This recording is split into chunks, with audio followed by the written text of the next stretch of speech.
Next on Good Morning El Paso from our round-the-clock news team, a woman in the hospital this morning after being hit by a train in central El Paso.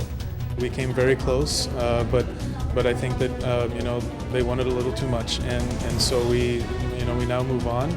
We're going to continue with the litigation. The back and forth between UMC and El Paso Children's Hospital resulted in no deal yet again. So what is expected as the two head to court later today?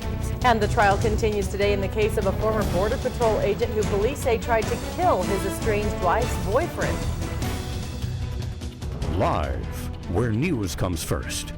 From the Mesilla Valley and Las Cruces to El Paso and the borderland. This is ABC7's Good Morning El Paso. Rise and shine, and good morning, everyone. Thanks for watching us. I'm Stephanie Valle. And I'm Hillary Florin, and that's what happens when we don't have prompter. Yeah, we're very eager to say good morning. Welcome back to Good Morning El Paso, everyone. Let's get right to Crystal. We're just chomping at the bit here. Yes, and it's going to be so hot today. We're so excited. You guys are chomping at the bit, hoping I'm going to say it's cooling down, but it's just not going to happen quite yet. Yesterday, we hit that high at 97 degrees. We warned you it was going to be a hot one, and it was. Today, we are looking clear outside this morning with no rain, no clouds to track. As the sun starts to rise out there, we're going to begin to see those temperatures soar, although currently it's pretty comfortable out there. We're at 69 degrees in El Paso right now with our winds calm and your relative humidity only at 42%. It is too dry for us to track showers today. Instead, just a few spotty clouds, mostly sunshine, and back to the 90s. We're going to talk how high we go today. We're also going to check in on the changes that hit this coming weekend in just a few minutes. Thanks so much, Crystal. And now to our round-the-clock news coverage from central El Paso, where a woman is in the hospital this morning after being hit by a train. It happened around 9 o'clock last night, right near Paisano and Spur 1966. This is video our crew shot of the scene as police were inspecting the tracks adjacent to Paisano. She was taken to a local hospital with non-life-threatening injuries. The investigation continues right now. No deal for the Children's Hospital. The county says enough is enough, and it's time to move on. UMC set a deadline of 12 noon yesterday for Children's to accept or reject the offer.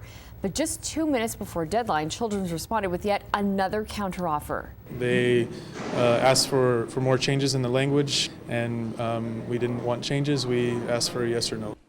Commissioners and UMC saying the county hospital has gone as far as it can go without hurting the taxpayer. The county says it doesn't want Children's to become a wing of UMC, but Children's survival is now dependent on a UMC partnership, a claim UMC's lawyers are preparing to make in court. And the court case will be continuing today with UMC and El Paso's Children's leadership headed to Austin. And Good Morning El Paso's Andrew Polk is live with what's next. Andrew. Good morning, Hillary and Stephanie. Everyone involved in the deal, or the negotiations for it rather, said that they were hoping to be able to get to a deal to end the bankruptcy proceedings and end the tense standoff between University Medical Center and El Paso Children's Hospital. But with no deal in hand, it will now be going back to court in Austin later today. The County Hospital District and commissioners want to introduce an official plan to salvage the Children's Hospital, but the Children's still has an exclusive right to file any kind of plan, so UMC will need the judge's permission. El Paso Children's Hospital is planning to oppose that request. We read through the arguments Children will make today in filings with the court. The bankrupt hospital says UMC offered to pay 100% of the creditor's claims against Children's before, but now it says UMC is backtracking that offer. Children says it was going to take them up on it and add, quote, common sense revisions eventually to the UMC plan, but we've actually just gotten a new statement just right now this morning out of El Paso Children's Hospital with EPCA Board Chair Rosemary Castillo saying, quote, we were only given a couple of hours Monday morning to respond to UMC's counteroffer. We gave approval to the terms as explained by UMC's counsel. We still don't know why they think we changed any terms for now. We're going to have much more on this coming up at 6 o'clock, and of course we're going to have the latest on that court case as it proceeds in Austin. So for now, reporting live at the El Paso County Hospital District, UMC, Andrew J. Polk, ABC 7. Thanks so much, Andrew. And new this morning, a Hatch police officer has pleaded not guilty to charges of false imprisonment and battery. The officer is Mariano Fry, a 5-year veteran of the department. A grand jury indicted him earlier this month on those charges. They stem from a June 2010 incident involving 2 men who became verbally abusive toward each other, toward Hatch officers. According to court documents, the officer held 2 people against their will without legal authority to do that, and injured a man when he forced him to the ground while in police custody. The officer wrote in a report that he had been trying to keep the man from hurting himself. He remains on leave this morning. And a policewoman in Las Cruces is recovering this morning after she was beaten while on the job. Police say Sunday morning, 46-year-old Timothy Ray Allison charged at the officer and repeatedly punched her. Court documents we got state Allison even bit the woman. The court documents state the officer was trying to cite Allison for panhandling and trespassing at an auto shop. It happened on Solano and Amador. That's when the officer says Allison attacked her and even went for her gun. A Las Cruces spokesman says the officer has minor cuts and bruises, thanks in part to a stranger pulling the man off of her. Also in New Mexico, Secretary of State Diana Duran is being impeached. She is charged with fraud, embezzlement, and money laundering. A panel met at the state capitol yesterday for the first time as part of the impeachment proceedings. The panel has the authority to hire a lawyer and up to $250,000 to cover the cost. Back here in Texas, we now know the name of a woman who was killed after being hit by a truck Sunday night. It happened in the Upper Valley along the 6600 block of Doniphan. Police say 82-year-old Socorro Martinez and her sister parked their car to go for a walk. The driver of a pickup, 54-year-old Teddy Sanchez, swerved to avoid the parked car and ended up hitting Martinez. Sanchez immediately stopped and performed CPR. Martinez was taken to University Medical Center where she died. At this time, Sanchez is not facing any charges. The trial continues today in the case of a former Border Patrol supervisor charged with trying to kill his estranged wife's boyfriend. Jurors saw photos taken by a robot. Alberto Montelongo is accused of holding the couple hostage and shooting the boyfriend in the head. Montelongo's trial for attempted capital murder and family violence began yesterday. This is video from the scene in Montana Vista. That's when the sheriff's office says it sent in a robot to snap photos. In court on Monday, investigators told the jury the pictures show Montelongo armed with a handgun holding his wife, Angelica Capata, hostage. They also testified other pictures showed his car parked near the home. Prosecutors say Montelongo later shot Jesus Rodriguez in the head. Rodriguez survived. We are back in the courtroom later on today. And ABC 7 got the court records that show a Fort Bliss soldier is sentenced to 40 years in prison for the death of his 2-year-old daughter. Dartarius Brown was convicted of injury to a child for what happened inside these apartments near William Beaumont Army Medical Center in September of last year. Graham's cousin told investigators Graham beat the girl with a belt because she soiled her diaper. The cousin said Graham went back to playing video games and left the girl in her room unresponsive. ABC 7 also working to confirm the latest criminal charges against this former El Paso police officer were dropped. Court records show Zake Rivera completed a pretrial diversion and surrendered his license to be a police officer in Texas. Rivera was accused of taking part in a scheme to misuse money meant for police overtime. In 2011, he was cleared of sexual assault charges as well.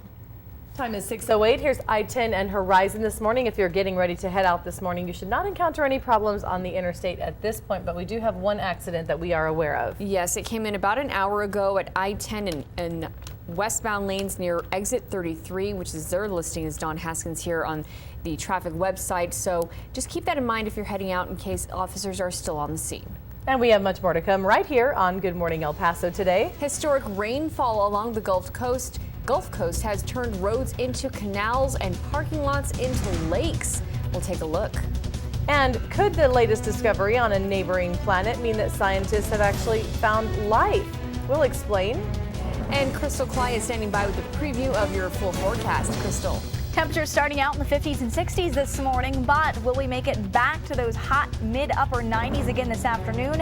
It's looking like it. When's the change, though? We'll talk about that coming up after your week. Thanks, Crystal. This is ABC 7, where news comes first. Good morning and welcome back. It is 6:10. Mobile, Alabama saw its 10th wettest day on record since 1871. The city was drenched by more than 7.5 inches of rain this past weekend. And as you can see, the streets are flooded, cars partially submerged in parts of Alabama and Florida. No injuries, though, were reported as a result of the severe weather. Parts of Mobile will likely remain soggy through the evening. Meanwhile, new evidence that Mars could actually have water. NASA says there are now definitive signs of liquid water on the surface of Mars. Scientists say that they found salty streams flowing down Martian slopes in the summer. Because liquid water is essential to life, some scientists are saying that that means there really could be living organisms on Mars. Scientists believe that Mars used to be just like Earth, but something happened that caused it to dry up. And all the little green men had to leave. Oh, right? Yeah, it's a shame. Let's talk about our forecast now, because we have some big changes coming our way, just not yet, right? Yeah. We still have to deal Not with the yet. heat. Yeah, you know what? I like to think of it this way. Our forecast has kind of a bit for both fans, the people who didn't want to let go of summer and the people that are ready for fall. Okay. There you Can I go. sell it that way, guys? 69 your temperature in El Paso, 59 in Alamogordo right now. We're at 59 in Deming, and upper 60s for us, actually TRC as well at 69 degrees. The Las Cruces reporting system right now is not sending in data. That's why we don't have a number. We're not just skipping over you guys, but as soon as that's up and running again, we will bring you those values. On your record temperature map, we're at 97 degrees, what we saw yesterday for high temperature, which tied the old record of 97. I'm smiling, but I'm sad inside that we're tying records at the end of September. Today, we won't break the record, but we will be awfully close. 96 is the forecast high. The current record is 98 degrees, so it looks like we will be just a couple degrees below that. Still, though, way above average. The average is 84, so that's a 12-degree difference that we're looking at later on today. On your clouds and radar map, we are clear out there. No rain for us to track, and I don't expect to be tracking rain later on either. In fact, I don't expect to be tracking rain for quite a few more days, Tuesday through your Friday. Saturday, we have now included a 10% chance of rain, so this is a very limited, isolated chance. Sunday, Monday is looking like the better potential for rain showers to start moving throughout our region.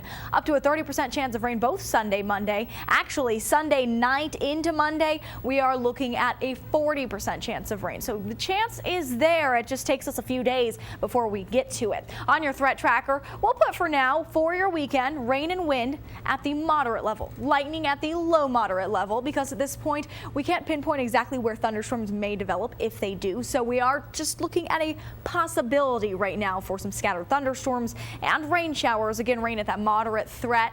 And the chance of rain, something we will have a close eye on as models continue to update. Of course, they become more accurate, and a lot of times different models kind of start to agree more the closer you get to the main event. So this weekend, a big focus for changes in our weather pattern, all thanks to a cold front. And if you want to stay up to date on that cold front development, or maybe just on today's heat, you can go to our website, kvia.com, always available even when we're not on air. If you want a conversation with one of our storm trackers here at ABC7. You can go to Facebook or Twitter. Tweet us at ABC7 Storm Track. Ask us that question you have. It's a little more interactive that way so we can get back to you.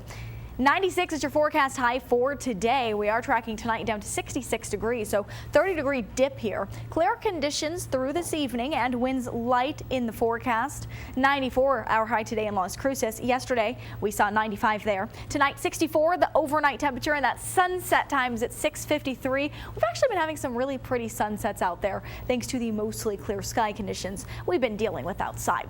On the 7-day forecast, we stay in the 90s with sunshine throughout your work week. Extra clouds, though, start to build in this weekend, and as we've been calling it, the big change really focused on your Sunday. That high temperature only 79 degrees. That is a huge drop from today's 96-degree high. The time now is 6:15. We'll be right back.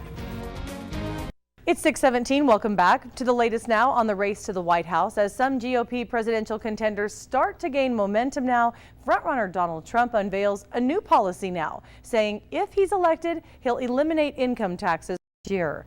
Graham's cousin told investigators Graham beat the girl with a belt because she soiled her diaper. The cousin said Graham went back to playing video games and left the girl in her room unresponsive. ABC 7 also working to confirm the latest criminal charges against this former El Paso police officer were dropped. Court records show Zake Rivera completed a pretrial diversion and surrendered his license to be a police officer in Texas. Rivera was accused of taking part in a scheme to misuse money meant for police overtime. In 2011, he was cleared of sexual assault charges as well. Time is 6:08. Here's I-10 and Horizon this morning. If you're getting ready to head out this morning, you should not encounter any problems on the interstate at this point, but we do have one accident that we are aware of. Yes, it came in about an hour ago at I-10 and westbound lanes near exit 33, which is their listing as Don Haskins here on the traffic website. So just keep that in mind if you're heading out in case officers are still on the scene. And we have much more to come right here on Good Morning El Paso today. Historic rainfall along the Gulf Coast. Gulf Coast has turned roads into canals and parking lots into lakes. We'll take a look. And could the latest discovery on a neighboring planet mean that scientists have actually found life? We'll explain. And Crystal Clay is standing by with a preview of your full forecast. Crystal.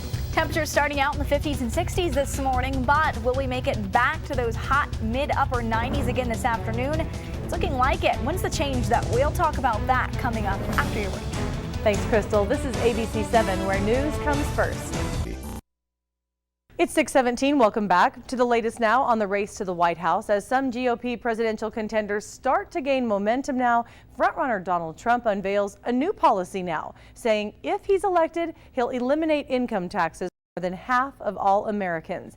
ABC's Stephanie Ramos has those details now from Washington in Your Voice, Your Vote. GOP presidential contenders are on the heels of frontrunner Donald Trump, just as he unveils details of his tax plan. It's a tax reform that I think will make America strong and great again. Trump promising to get rid of income taxes for millions of Americans. Anyone making less than $25,000 and couples earning less than $50,000 would pay no taxes at all. Simplification. Businesses and the rich would benefit from the plan. Trump would offer a sweeping tax cut for businesses, which he says will create jobs and slash tax rates for the wealthiest Americans. The big question, who would pay for it all? Those are the hedge fund folks that I've been talking about for quite a while.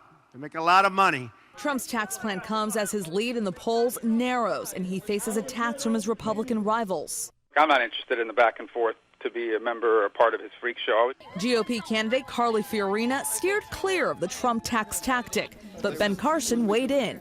Let's look at it, analyze it. I hope that between all of the people who are running, we can get some really good ideas.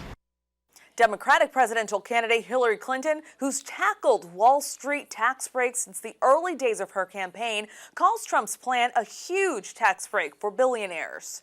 Stephanie Ramos, ABC News, Washington.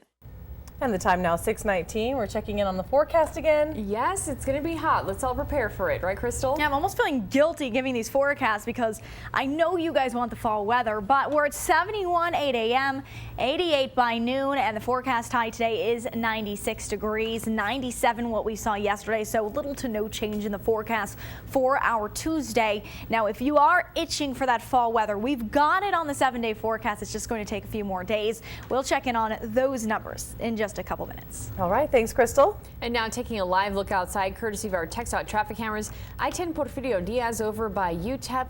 No problems to tell you about, but traffic is starting to pick up around there and downtown. So just be careful if you're heading out the door for work or school.